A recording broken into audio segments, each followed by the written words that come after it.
Hello students, welcome to dream classes में आप सभी का स्वागत है। एक बार फिर से हमारे साथ जुड़ जाइए क्योंकि आज हम लोग क्लास 12 फिजिक्स का बहुत ही इम्पॉर्टेंट टॉपिक पढ़ने वाले हैं, क्योंकि इस टॉपिक को बोर्ड के एग्ज़ाम में बार बार पूछा जाता है और ये पूरे 5 मार्क्स का पूछा जाएगा।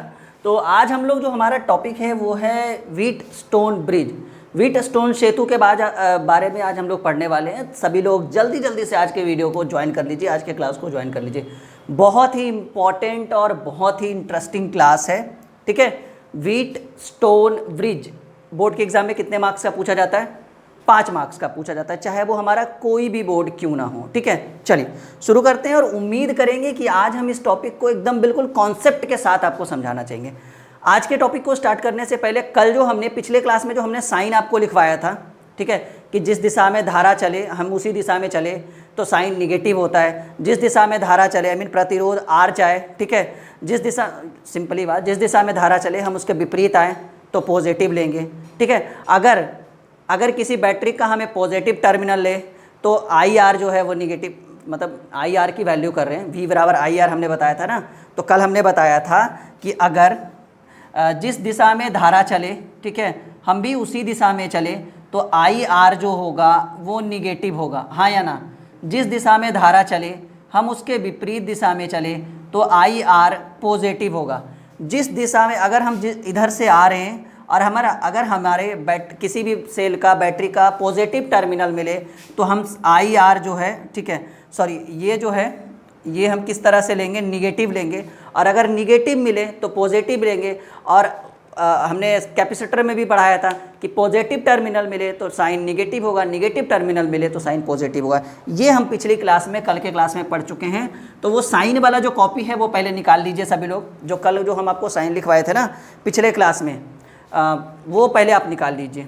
सेलों का जो हमारा पिछला जो टॉपिक था, सेलों का समानांतर क्रम समूहन, नहीं, वो आप निकाल लीजिए। और यहाँ हम लोग शुरू करते हैं। तो सवाल है कि सर व्हीटस्टोन ब्रिज है क्या? पहले ये हमें चीज़ जाननी बहुत ज़रूरी है कि सर ये जो व्हीटस्टोन सेतु है, व्हीटस्टोन ब्रिज है, ये है क्या? पढ़ाइएगा बाद में। तो हम कहेंगे कि यह एक ऐसी व्यवस्था है, व्हीटस्टोन ब्रिज एक ऐसी व्यवस्था है जिसमें 3 प्रतिरोधकों की सहायता से एक चौथे अज्ञात प्रतिरोध को ज्ञात किया जाता है, उसके मान को ज्ञात किया जाता है। सभी लोग जल्दी से इस टॉपिक को, इस लाइन को अपने लाइव चैट में लिखेंगे या अपनी कॉपी में लिखेंगे कि व्हीटस्टोन ब्रिज एक ऐसी व्यवस्था है जिसमें 3 प्रतिरोधकों की सहायता से चौथे अज्ञात प्रतिरोध के मान को ज्ञात किया जाता है। फटाक से जल्दी से लिखिए। अब हम इस फिगर को हम आज समझाएंगे यहाँ पर बना के अच्छी से। व्हीटस्टोन ब्रिज एक ऐसी व्यवस्था है जिसमें 3 प्रतिरोधकों की सहायता से चौथे अज्ञात प्रतिरोध के मान को ज्ञात किया जाता है। नोट करिए फटाक जल्दी से इस टॉपिक को अपनी कॉपी में नोट करिए। चलिए यहाँ तक क्लियर है। अब हम जैसे इसके बारे में पढ़ते हैं, इस फिगर को पहले बनाना सीखते हैं, फिर हम इसके बारे में लिखेंगे। ये तो सिंपल सा हमारा बात था जी, इसको हम कहेंगे सिंपल सा जो इसका बेसिक था, ये हम आपको बता रहे थे कि व्हीटस्टोन ब्रिज एक ऐसी व्यवस्था है जिसमें 3 प्रतिरोधकों की सहायता से चौथे अज्ञात प्रतिरोध के मान को ज्ञात कर सकता है। अब देखिए ये फिगर है, ये जो इतना तामझाम दिख रहा है ना, ये बहुत बड़ी समस्या है। सबके मन में चल रहा होगा कि सर आपने तो बना दिया बोर्ड पे, चलो ठीक है, लेकिन जो आम बच्चा है जिसका बिल्कुल बेस कमजोर है, और आपने भी ये बोल दिया है, आपने यहाँ पर एक सिंबल भी लगा दिया ये VVI का, यानी हो सकता है कि इस बार बोर्ड के एग्जाम में पूछ दे। तो आप हमें बताइए कि ये फिगर हम समझेंगे कैसे? सबसे बड़ी समस्या ये है कि सर पहले फिगर समझा दीजिए। अरे डेरिवेशन तो बाद में भी हम किसी ना किसी तरह से कर लेंगे, देख के, वीडियो को देख के, लाइव क्लास को देख के। सबसे बड़ी समस्या है। तो हम क्या करेंगे, पहले 4 प्रतिरोधकों को लेंगे। जैसे मानकर चलिए इस फिगर की बात कर रहे हैं हम, यहाँ से स्टार्ट करते हैं, ठीक है। और ये जो है ये हमने पहले इस फिगर को पूरा हम डेरिवेट करेंगे अच्छे से, बाद में इसके बारे में हम लोग लिखेंगे, ठीक है। तो मानकर चलिए कि यहाँ से हम शुरू करते हैं और ये जो है हमने R1 जो है वो पहला प्रतिरोध लिया। R1 कहाँ से शुरू कर रहे हैं? A बिंदु से कर रहे हैं। यहाँ से जाने के बाद फिर हम नीचे आएंगे, फिर हम लोग क्या करेंगे, इसको अच्छे से थोड़ा करते हैं, ठीक है। ये जो है ये हमारा R2 प्रतिरोध है। फिर यहाँ से जो है इस तरह से ऐसे करेंगे। ये फिगर हम बनाने सिखा रहे हैं जी आपको। ये R3 और यहाँ से जो है ये हमारा R4। देखिए ये R1, R2, R3 4 प्रतिरोधकों को हमने क्या किया है, इसको आपस में एक दूसरे के साथ जोड़ दिया है। ठीक है, अब क्या करेंगे, ये A है तो इसको B लिखेंगे। सभी लोग बनाइए, साथ में काम देगा जी। व्हीटस्टोन ब्रिज पढ़ रहे हैं, कोई आम टॉपिक नहीं पढ़ रहे, खास टॉपिक पढ़ रहे हैं। यहाँ C हो गया और यहाँ D हो गया। अब यहाँ से क्या करेंगे ना कि यहाँ से एक R5, ठीक है, एक और प्रतिरोध जो है, और इसका नाम हम क्या देंगे, R5। इसको हालांकि रियल में ये है क्या, ये एक गैल्वेनोमीटर है। ये जो G आपको दिख रहा है ना, ये किसका सैम्बल है, एक गैल्वेनोमीटर को हम लगा देते हैं। इसको हम लिख देते हैं गैल्वेनोमीटर। ठीक है, गैल्वेनोमीटर। चलो ये जो है वो गैल्वेनोमीटर है। हम इसको क्या नाम दिया, हमने दिया R5, इसका हमने नाम दिया। यहाँ तक क्लियर है। अब देखिए हमने क्या कर दिया कि ये A है और ये क्या है, C है। चलो ठीक है, हमने क्या कर दिया कि यहाँ से अब इसमें बैटरी लगाकर धारा प्रवाहित करेंगे। तो सिंपल सी बात है कि यहाँ से कौन सी धारा प्रवाहित होगी, I धारा प्रवाहित होगी। और ये देखो, ठीक है, चलो यहाँ पर एक स्विच दे देते हैं, अच्छा रहेगा। अब यहाँ से ऐसे करेंगे, इसको कॉन्सेप्ट समझिएगा। यहाँ तक क्लियर है। अब देखो यहाँ से क्या धारा प्रवाहित हो रहा है, यहाँ से जो धारा प्रवाहित हो रही है वो, यहाँ से भी जो धारा प्रवाहित होगी वो हमारी I धारा प्रवाहित है। इस फिगर को हम यहाँ समझा रहे हैं, फिर जैसे ही समझाया हो जाएगा इधर वाले को मिटा देंगे। समझ में आ रहा है। यहाँ से कौन सी धारा प्रवाहित हो रही है जी, I धारा प्रवाहित हो रही है। अब देखिए समझिए कि यहाँ से यहाँ तक आने के बाद, ये A पॉइंट तक आने के बाद कौन सी धारा प्रवाहित हो रही है, I धारा प्रवाहित हो रही है। लेकिन जब ये धारा यहाँ तक आता है तो इसके दो रास्ते बढ़ जाते हैं। पॉइंट टू बी नोटेड, इसके दो रास्ते बढ़ जाते हैं। एक R1 की तरफ चल जाएगा, एक R4 की तरफ चल जाएगा। तो मानकर चलिए कि इधर जो धारा गया है ये I1 है, ये I1 है जैसा कि यहाँ पर आपको लिखा हुआ है। और यहाँ जो धारा इधर जो आया, क्योंकि सिंपल सी बात है, मानकर चलिए कि एक वायर है ऐसे, ठीक है। अब इससे ये मेन लाइन है, अब इससे हम दो तार निकाल दें इस तरह से, ऐसे और ऐसे। पॉइंट टू बी नोटेड, हम इस तरह से दो तार निकाल दें, ऐसे और ऐसे। तो सिंपल सी बात है कि इसमें भी धारा प्रवाहित होगा, इसमें भी करंट फ्लो होगा। तो यहाँ तक जो है ये हमने बैटरी सेल लगाया, यहाँ से आने के बाद ये कौन सी धारा प्रवाहित हो रही है, ये जो है करंट जो है वो I धारा प्रवाहित हो रही है। और ये जब इस बिंदु तक आया तो इधर भी आएगा और उधर भी जाएगा। तो मानकर चलिए भाई दोनों का अलग अलग नाम दे दिए, इसका नाम दे दिए I1 और इसका I2। तो यहाँ पर हम क्या लिख देंगे, I2 धारा प्रवाहित हो रहा है। क्लियर है। अब देखिए ये I1 धारा जो है यहाँ तक आएगा, समझिए इस चीज़ को। तो यहाँ तक आने के बाद अब इसको भी दो रास्ता मिल गया, एक इधर मिल गया क्योंकि ये I1 यहाँ तक आया ना, यहाँ तक आया। यहाँ तक आने के बाद अब ये इधर भी प्रवाहित होगा, इधर भी प्रवाहित होगा, यानी इसका इधर भी रास्ता है जाने का, आई मीन करंट फ्लो होने का, और इसका इधर भी रास्ता करंट फ्लो होने का। तो अब समझ में नहीं आ रहा है कि अब क्या करें। तो हमने क्या कर दिया कि इधर जो धारा प्रवाहित हो रही थी इसको हमने I3 नाम दिया। तो इसको हमने क्या दिया, I3 नाम दिया। अब हम चाहे तो इसको I4 भी दे सकते हैं, लेकिन हम क्या करेंगे, इसको I4 ना देकर, क्योंकि काम हमें निकालना है ना, समझिए इस चीज़ को। हमें सामने वाले को दिखावा नहीं करना है कि हम पढ़ रहे हैं, हमें तो अपना काम निकालना है। तो काम तभी निकलेगा ना, मानकर चलिए यहाँ से I धारा प्रवाहित है, I को हम अगर x माने, I1 को x माने और I3 को y माने, ठीक है, I3 को y माने, तो ये कुल धारा है और ये एक तरफ का निकाला गया धारा है। तो दूसरी तरफ निकाली गई धारा, यानी क्या इसको हम x माइनस वाई मान सकते हैं? बिल्कुल मान सकते हैं। सिंपल सी बात है कि मानकर चलिए कि 10 एम्पियर की धारा ये है प्रवाहित हो रही है और ये 6 एम्पियर का है, तो ये कितना होगा? कहेंगे सर ये 4 एम्पियर है। 4 कहाँ से आया? 10 में से 6 हमने घटाया, तो हम इसको लिख सकते हैं I1 point to be noted minus I3। Clear है यहाँ तक? देखो यहाँ पर हमने लिखा I1 माइनस I3। क्लियर है यहाँ तक? अब देखिए ये क्या है, ये गैल्वेनोमीटर है, ठीक है, R5। अब हम क्या करेंगे, समझिए इस चीज़ को, यहाँ तक हो गया। अब हम क्या करेंगे यहाँ से I1 माइनस I3 है। अब ये यहाँ तक क्या आएगा, यहाँ तक तो सेम धारा आएगा जी, I1 माइनस I3, ये यहाँ तक है, C तक यहीं तक आ गया है I1 माइनस I3। अब क्या होगा, अब हम लोग इधर चलते हैं, इधर कौन सी धारा हमने फ्लो की थी, इधर है I2 धारा, और इधर से कौन सी धारा आ रही है, I2 है। तो यहाँ पर कौन सी धारा आएगी? कहेंगे सर यहाँ पर तो I2 और I3 दोनों आएगा, क्योंकि A से I धारा प्रवाहित हुआ, तो I1 इधर गया, I2 इधर गया। तो यहाँ पर I2 आएगा और इधर से I3 भी तो आ रहा है ना, ये देखिए I2 और I3 दोनों आ रहा है। तो हम कहेंगे सर अच्छा ऐसा करिए ना सर कि यहाँ जो है वो I2 और I3 दोनों प्रवाहित होगा। देखिए यहाँ I2 और I3 दोनों प्रवाहित हो गया और इधर से कौन सी धारा आ रही है, इधर आ रही है I1 और I3, इधर से जा रही है I2 और I3 और इधर से आ रही है I1 minus I3। Point to be noted, बात को समझिए, हम जो समझाने की कोशिश करें, हर टीचर आपको फिगर नहीं समझाएगा, बस लफ्ज़ों में लिखाकर बढ़ जाएगा आके। इधर से आ रही है I1 माइनस I3 और इधर से जा रही है I2 प्लस I3 तो यहाँ जो आएगी ये आएगी I1 minus I3 plus I2 plus I3। हाँ या ना बताएंगे सभी लोग, क्या मैंने गलत लिखा है सही लिखा? पहले यहाँ तक सब लोग देखो, क्या हम गलत लिखा रहे हैं? कुछ भी डाउट है तो बताएंगे। गलत तो बिल्कुल नहीं है जी। चलो थोड़ी खराश आ गई है गले में, एक सेकंड रुक जाओ, थोड़ा सा रुक जाओ बस, फिर पढ़ाते हैं हम लोग, ठीक है?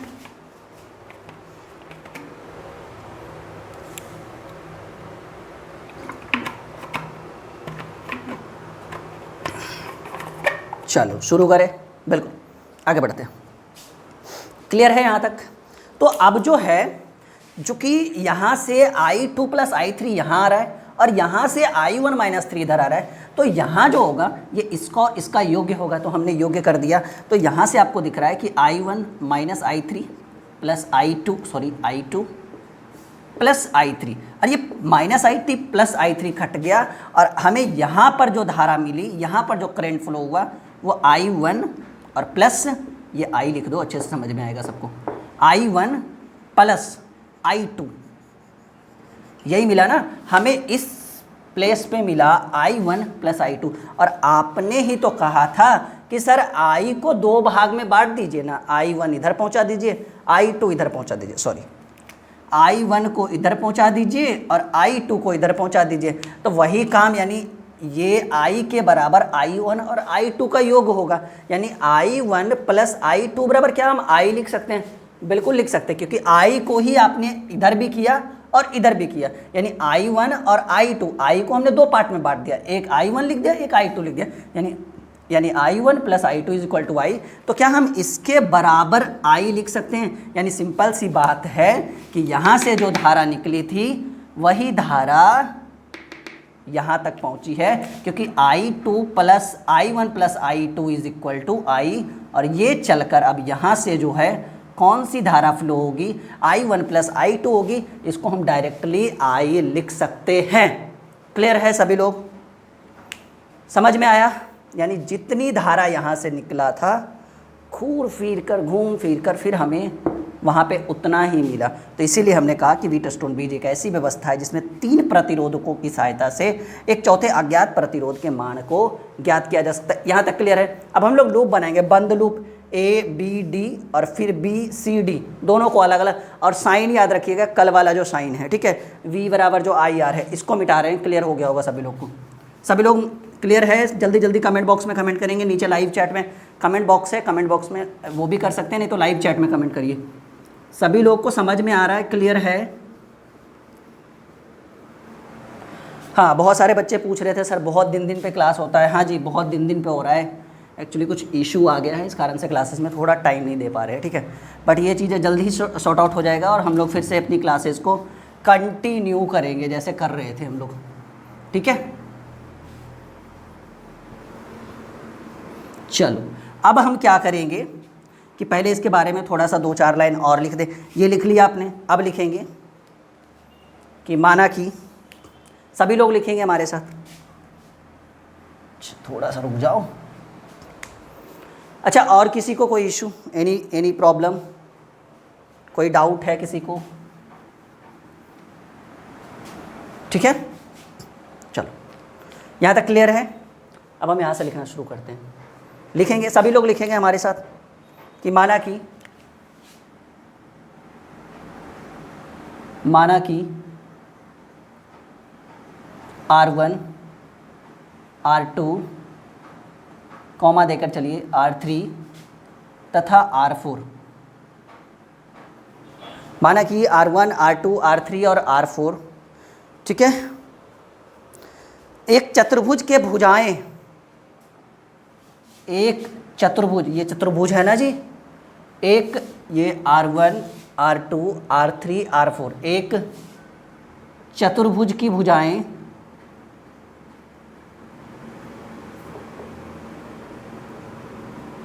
एक चतुर्भुज की भुजाएं ABCD के रूप में लगा है, ABCD के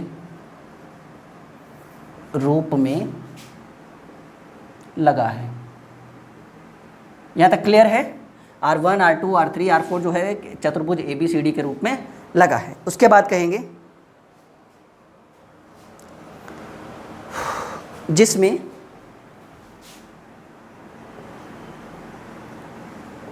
R1, R2 तथा R3 एक ज्ञात प्रतिरोध है। ये जो है R1, R2 और R3 जो है एक ज्ञात प्रतिरोध है, ठीक है, ये सही है ना।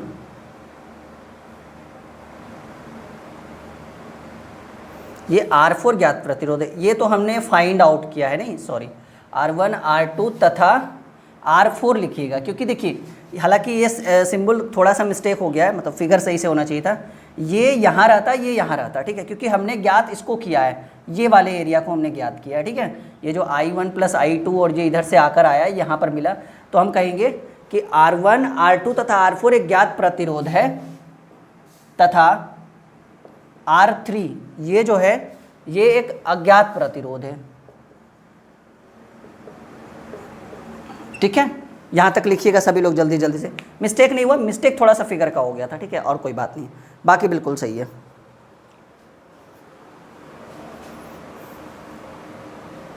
फिर कहेंगे कि बिंदु, यहाँ तक क्लियर है? बिंदु B और D के बीच एक गैल्वेनोमीटर लगा दिया गया है।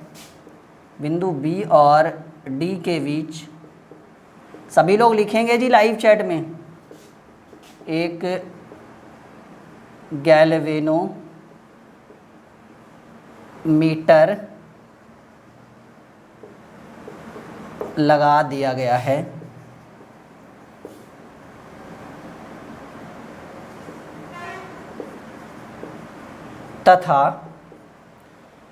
तथा A और C को एक बैटरी के थ्रू जोड़ दिया गया, ऐसे लिखे हैं, तथा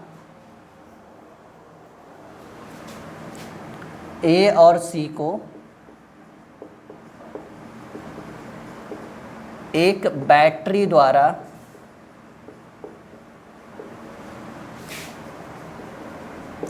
जोड़ दिया गया है।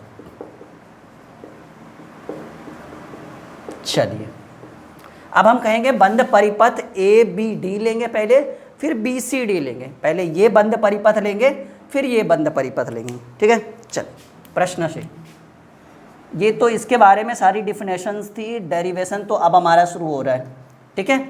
अब यहाँ पर हम लेंगे लूप, LOOP, लूप ABDA से, ABDA से, क्योंकि यहाँ से जाएगा फिर यहाँ तक, फिर यहाँ तक। अब ये साइन काम आएगा जो पिछली क्लास में हमने पढ़ा था, लूप ABDA से, लूप ABDA से। अब देखिए किस तरह से साइन काम आएगा। मानकर चलिए कि हम यहाँ से चल रहे हैं और हमें A से B की ओर चलना है, तो धारा किधर प्रवाहित हो रही है? धारा प्रवाहित हो रही है A से B की ओर, और हम चल किस ओर रहे हैं? जिस ओर धारा प्रवाहित हो रही है हम उसी ओर चल रहे हैं। तो कल हमने आपको पढ़ाया था कि जिस ओर धारा प्रवाहित हो हम उसी ओर चलेंगे। मैंने बोला था कि अगले क्लास में काम देगा, ये हमारा जो व्हीटस्टोन ब्रिज है उसमें ये साइन आपको काम देगा। तो हम बोल रहे हैं कि जिस ओर धारा प्रवाहित हो रही है हम भी उसी ओर चल रहे हैं। तो IR जो होगा वो निगेटिव होगा, यानी I1, ये I1 है, ये R1 है, और ये कैसा होगा जी? निगेटिव होगा। चलिए यहाँ तक आगे। अब B से D की ओर चलेंगे, इधर नहीं आ जाएंगे क्योंकि हमने बंद लूप कौन सा लिया है जी? हमने लूप लिया है ABDA, तो इसी की बात करेंगे। तो अब हम A से B की ओर चल गए, तो हमें आई आर जो है I1 R1 नेगेटिव मिला। बी से डी की ओर चलेंगे तो यहाँ पर I3, ठीक है, सॉरी रुकिए यहाँ तक कोई दिक्कत है किसी को? चलो आगे बढ़ते हैं।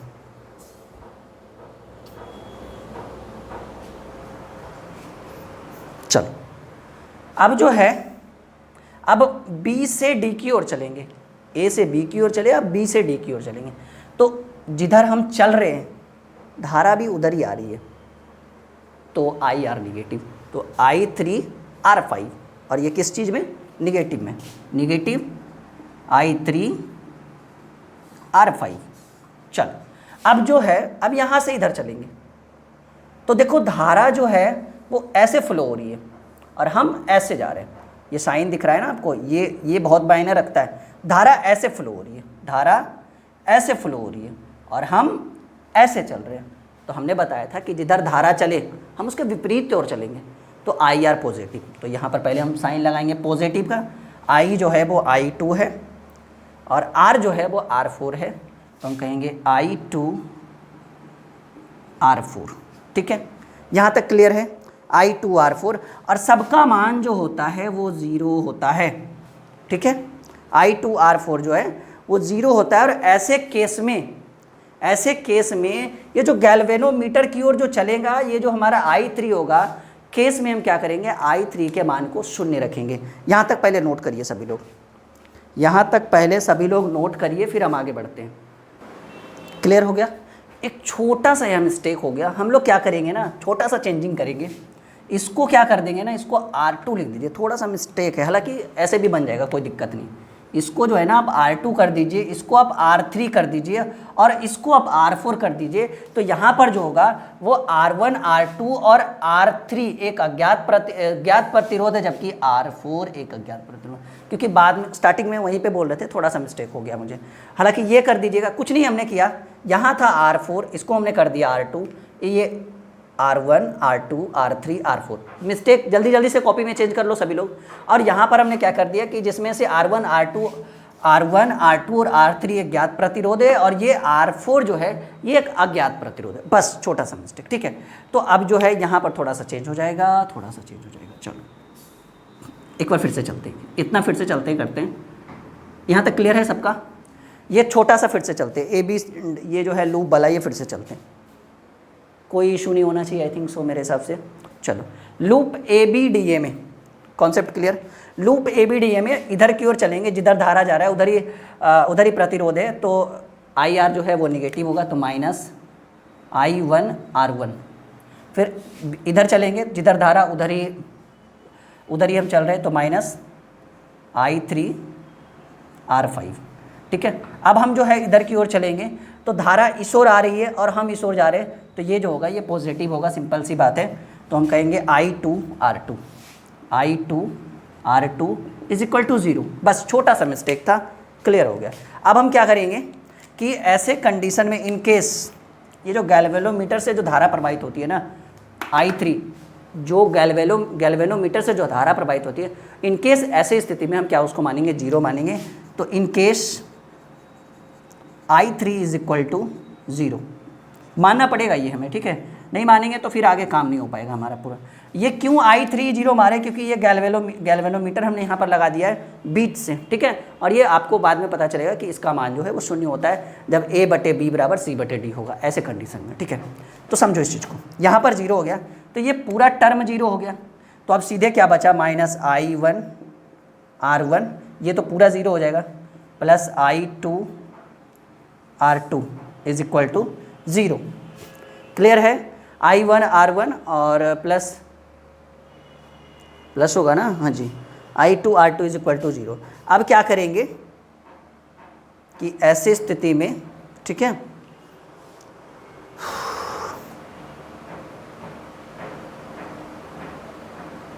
एक सेकेंड, यहाँ तक तो बिल्कुल सही है जी, कोई मिस्टेक नहीं हो रहा है, बिल्कुल ठीक है, बोर्ड पे दिख रहा है आप? चलो ठीक है। अब देखो हम करेंगे क्या, छोटा सा क्लियरेंस करना चाहते हैं हम आपको। अब ये क्या करेंगे ना, माइनस I1 R1 को उधर भेज देते हैं ताकि ये भी पॉजिटिव हो जाए।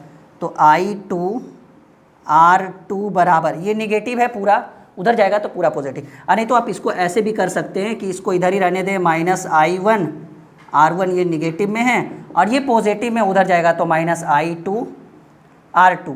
देखिए दोनों तरफ साइन माइनस माइनस कट जाएगा तो I1 R1 बराबर I2 R2। अब क्या करेंगे, अब हम क्या करेंगे कि इसको इधर लेकर आ जाएंगे, I2 को इधर लेकर आएंगे तो I1 ये गुणा में इधर आएगा भाग में बटे I2 बराबर R2 बटे R1, नहीं R2 बटे R1, या आप उसको उधर लेके चल जाइए तो और ज़्यादा बेटर रहेगा, समझ में ज़्यादा समझ, क्योंकि R1 बटे R2 चाहिए ना। अब हम क्या करेंगे कि हम क्या करेंगे कि I को ही उधर कर देंगे तो R1 बटे R2 बराबर I2 बटे I1। यहाँ तक देखो क्लियर है सबका? यहाँ तक देखिए सबको समझ में आ रहा है या नहीं? क्लियर एस या नो? से एस या नो? चलो यहाँ तक बिल्कुल कोई इशू नहीं है, यहाँ तक बिल्कुल कोई इशू नहीं है। अब हम इसको समीकरण 1 मान लेंगे, हम इसको समीकरण 1 मान लेंगे। अब करेंगे बंद लूप, अब हम करेंगे बंद लूप, अब कहेंगे लूप, अब लूप ये तो था ABD, अब कहेंगे BCD से, लूप BCD से, लूप BCD से अब लेंगे क्योंकि दोनों को बराबर करेंगे फिर तो हमारा जो टॉपिक है वो हमारा क्लियर हो जाएगा। तो BCD से तो पहले हम B से C की ओर आएंगे, ऑब्वियसली सिंपल सी बात है, B से C की ओर आएंगे, फिर C से D की ओर आएंगे, फिर D से B की ओर आएंगे। नहीं तो डायरेक्टली यहाँ से भी डायरेक्टली हम नीचे आ जाएंगे तब भी हमारा काम हो जाएगा। नहीं तो चलिए BCD से ही चलते, BCD फिर BCD और लास्ट में B भी जोड़ देते हैं, BCD B से, ठीक है, BCD B से। तो पहले B से C की ओर आते हैं, जिस ओर धारा जा रही है उसी ओर हम जा रहे हैं तो साइन जो होगा वो निगेटिव होगा। तो हम कहेंगे कौन सी धारा प्रवाहित हो रही है इससे, I1 minus I3 into R3, क्योंकि ये धारा है और ये प्रतिरोध है, V बराबर IR होता है तो I की वैल्यू ये पूरी है, R की वैल्यू R3। अब जो है C से D की ओर जाएंगे तो जिधर हम जा रहे हैं उधर ही करंट फ्लो हो रहा है, ठीक है। तो हम कहेंगे ये साइन जो होगा वो माइनस का होगा, तो जिधर जा रहे हैं उधर ही होगा तो minus I2 plus I3 into R4 और अब जो है वो D से B की ओर हम चलेंगे तो हम देखेंगे कि जिधर हम जा रहे हैं उसके अपोजिट करंट आ रहा है तो ये पॉजिटिव हो जाएगा, पॉजिटिव प्लस हो जाएगा। हम इधर की ओर जा रहे हैं ना, तो अब इधर की ओर जाएंगे तो I3 into R5 plus I3 into R5। ये पहले मुझे देखने दो, ये आपको बोर्ड पे दिख रहा है या नहीं, वरना लास्ट वाले टॉपिक को हम नीचे लिखेंगे। I3 इंटू R5, हाँ बिल्कुल दिख रहा है, I3 इंटू R5। यहाँ तक क्लियर है? चलो ये पॉजिटिव है। अब हम ऐसे केस में फिर से क्या करेंगे कि ऐसे केस में फिर जो है वो हम I3 को शून्य मानेंगे। इन केस I3 जो होगा वो हमारा शून्य हो जाएगा फिर से। तो जब ये I3 शून्य हो गया ना तो हमारा कौन सा टर्म शून्य हो जाएगा, ये वाला शून्य हो जाएगा, ये ज़ीरो हो जाएगा, बिल्कुल ज़ीरो हो जाएगा, कुछ नहीं बचेगा। ये हमारा I3 R5 ख़त्म। अब क्या करेंगे, माइनस, अब देखो ये तो ज़ीरो हो गया तो घटाव है, गुना तो है नहीं कि पूरा टर्म ज़ीरो हो जाएगा। तो ये हमारा बच गया माइनस I1, क्योंकि ये ज़ीरो हुआ ना, इंटू R3, इसको माइनस में ही रहने देते हैं, ठीक है। और अब क्या करेंगे कि ये हमारा ज़ीरो हो गया तो माइनस I2 इंटू R4, ठीक है। चलो यहाँ तक क्लियर है सबका?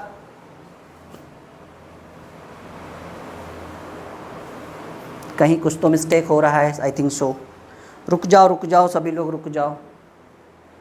हाँ जी, मिस्टेक तो बिल्कुल हो रहा है, मुझे ऐसा लग रहा था पहले ही कि मिस्टेक हो रहा है। मिस्टेक ये हो रहा है कि C से D की ओर जा रहे हैं तो करंट इधर फ्लो नहीं हो रहा था ना, हमने तो ये ऐसे निकाला था ना C पॉइंट पे, ये मिस्टेक हो रहा है। यानी करंट जो फ्लो हो रहा है वो हमारा इधर की ओर हो रहा है, पॉइंट टू बी नोटेड, अच्छे से समझिए। हमने कुछ देर पहले बताया था कि डी से सी की ओर चल रहे हैं और हम अभी आ रहे थे सी से डी की ओर। तो ये जो है वो I2 plus I3 into R4, ये निगेटिव नहीं, ये पॉजिटिव होगा, बस और कुछ नहीं। ठीक है, तो अब हम फिर से चलते हैं, इतना टॉपिक फिर से करते हैं क्लियर। बस ये पॉजिटिव, सिंपल समझिए ना कि हम इधर से इधर की ओर आ रहे थे और हमने गलती से क्या कर दिया, सिंबल ऐसे बना दिया कि करंट इधर फ्लो, लेकिन हम तो करंट इधर फ्लो कर रहे थे ना, क्योंकि I2 इधर से आया और I3 इधर से आया, तो I प्लस I2 इधर की, I2 प्लस I3 इधर की हो गया, तो करंट तो इधर फ्लो हो रहा है। लेकिन अभी जो है लूप हम BC/DB ले चुके हैं, तो ऐसे आएंगे ना। चलो बस छोटा सा मिस्टेक था, माइनर मिस्टेक था, यानी वो हमारा पॉजिटिव हो गया और ये टर्म हमारा पूरा ज़ीरो हो गया, इसके बारे में बात नहीं करेंगे।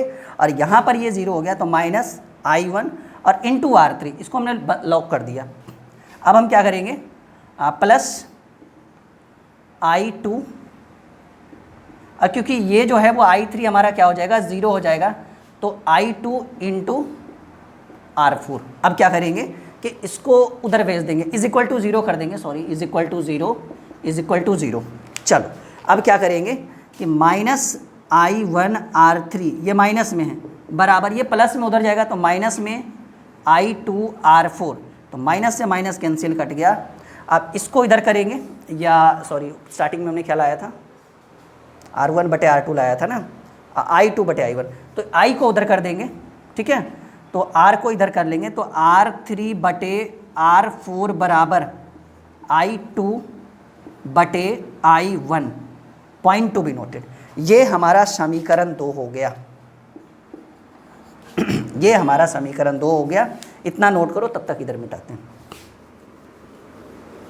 बस हम लोग एकदम बिल्कुल लास्ट पड़ाव पे आ चुके हैं, व्हीटस्टोन ब्रिज का ये टॉपिक ख़त्म होने वाला है और अगला जो है वो काफ़ी इंटरेस्टिंग टॉपिक हम लोग शुरू करेंगे। पहले इसको व्हीटस्टोन ब्रिज को ख़त्म करिए, मीटर ब्रिज। ठीक है, अगला जो टॉपिक हमारा होगा वो मीटर ब्रिज होगा। ठीक है, चलिए प्रश्न से अब ये समीकरण 1 और समीकरण 2 को देख लेते हैं।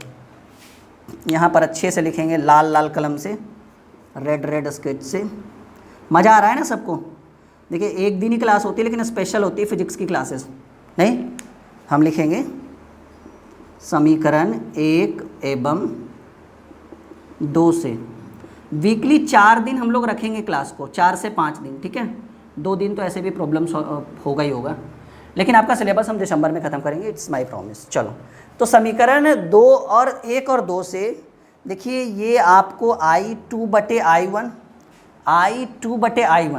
ये दोनों आपस में बराबर है। जब ये दोनों आपस में बराबर है तो क्या हम इसको बराबर कर सकते हैं, यानी हम कहेंगे समीकरण 1 में जो है वो I2/I1 बराबर R1/R2 बराबर I2/I1 बराबर R3/R4। तो ये दोनों जब आपस में बराबर है तो ये दोनों भी आपस में बराबर होगा, यानी फाइनली जो हमारा आंसर आया है ये आया है कि R1/R2 बराबर R3/R4, और ये हमारा जो है वो फाइनल उत्तर है। और हमें यहाँ से ये सीख मिली कि अगर R1/R2 बराबर R3/R4 हो तो इससे जो प्रवाहित होने वाली धारा जो है वो क्या होगी, 0 होगा, 0 होगा। आज के क्लास में हमने ये सीखा कि ये दोनों अगर रेशियो में, और ये दोनों का रेशियो अगर आपस में बराबर हो, R1/R2 बराबर R3/R4, तो प्रवाहित होने वाली धारा जो है इस एरिया से R5 से गैल्वेनोमीटर से जो प्रवाहित होने वाली धारा है वो 0 होगी। आज के क्लास में हमने इस चीज़ को सीखा। जल्दी जल्दी से कॉपी में नोट करिए, और बहुत ही इंटरेस्टिंग क्लास थी आज की। मज़ा आया सभी लोग को? से SCNO कॉन्सेप्ट क्लियर हुआ सबका जी, हाँ या ना? ठीक है, तो हमें यही चीज़ सीखना था जी आज का। गैल्वेनोमीटर से, सॉरी, व्हीटस्टोन ब्रिज से हमने ये सीखा कि इन दोनों का रेशियो और इन दोनों का रेशियो अगर आपस में बराबर हो तो इससे जो प्रवाहित होने वाली धारा है वो 0 होगा। क्लियर है? आज के क्लास में हमें बस इतना ही सीखना था, और अगला जो क्लास है वो और भी इंटरेस्टिंग होने वाला है। और हाँ, इतना जो मैंने अभी किया है ना, अगर आप इतना कर दोगे तो 5 नंबर तो बोर्ड के एग्ज़ाम में बिल्कुल आएगा। और हाँ, 1 नंबर भी नहीं कटेगा, इट्स माई प्रॉमिस। ठीक है, 5 के 5 आपको मिलेंगे। इतना नोट कर लो, स्क्रीनशॉट ले लो सभी लोग। और अगर आपने हमारा ड्रीम क्लासेस का लर्निंग ऐप डाउनलोड कर रखा है और कोर्स को ज्वाइन कर रखा है तो आप वहाँ से हमारी वीडियोज़ को डाउनलोड भी कर सकते हैं। जी हाँ, कान खोल कर सुन लीजिए। अगर आपने ड्रीम क्लासेस के लर्निंग ऐप के थ्रू, जो प्ले स्टोर पे है, ड्रीम क्लासेस के नाम से हमारा ऐप है, अगर उस पर हमारे कोर्सेज़ को आप ज्वाइन करते हैं तो कोई भी वीडियो आप वहाँ से डाउनलोड कर सकते हैं और बिना नेट का आप उस वीडियो को पढ़ सकते हैं। ये फैसिलिटी सिर्फ़ और सिर्फ हमारे ऐप पर आपको मिलेगी। इसके लिए आपको हमारे ऐप के थ्रू कंप्लीट कोर्स को ज्वाइन करना होगा। अगर आप अलग अलग कोर्स को ज्वाइन करते हैं तो ज्वाइन कर सकते हैं। ठीक है, चलिए, आज काफ़ी इंटरेस्टिंग क्लास था। यूट्यूब पे वीडियोस अब डाउनलोडिंग का कोई साधन नहीं है, लेकिन बच्चा चाहे तो ऐप के थ्रू वीडियोस को डाउनलोड कर सकता है, हमारे ऐप के थ्रू, ड्रीम क्लासेस के थ्रू। जो बच्चा ज्वाइन कर रखा है उसको डाउनलोड का ऑप्शन दिख रहा होगा, जिसने ज्वाइन नहीं कर रखा है उसको डाउनलोड का ऑप्शन नहीं दिख रहा होगा। ये रूल है, कंडीशन है कि अगर आप हमारे कोर्स को ज्वाइन करिएगा तभी डाउनलोड का ऑप्शन दिखेगा। ठीक है, चलिए, हंसते रहिए, मुस्कुराते रहिए, आसपास सफाई बना के रखिए, कंटिन्यू ड्रीम क्लासेस पे पढ़ते रहिए और सफलताओं की ओर बढ़ते रहिए। मिलते हैं अगले क्लास में।